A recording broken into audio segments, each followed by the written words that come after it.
पटकथेचा विषय मायबापांचा विसर.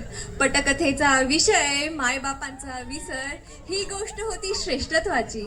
श्री कार्तिकेय अँड श्री गणेशजी यांच्यात शर्यत लागली की पहिला मान कुणाला, पहिले वंदन कुणाला. तर कार्तिकेय आपली स्वारी मोरावर निघाले जगाची भ्रमंती करायला, पण गणेशजींनी मात्र माता पार्वती आणि श्री महादेव यांची परिक्रमा करून संपूर्ण जगताला हे सांगितले की आपलं खरं जग हे आपले आई वडीलच असतात. पण आजकालच्या पिढीला मात्र ह्या गोष्टीचा विसर पडत चाललाय.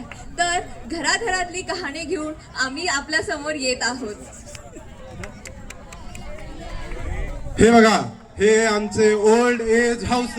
इकडे सगळी माणसं निवांत राहतात. ओ आय सी. तरी किती लोक असतील इथं? कमीत कमी 100 तरी असतील बा. तू काय मोजत बसलायस का? अगं तो आम्ही इंटरव्ह्यू घ्यायला आलाय. अव राहू द्या तुम्ही. ते बघा, आमच्या वृद्धाश्रमाची शान, सर्वात famous couple. Couple? Couple couple. अहो, हो गोळ्या घेतलाय का तुम्ही? पांडुरंगा,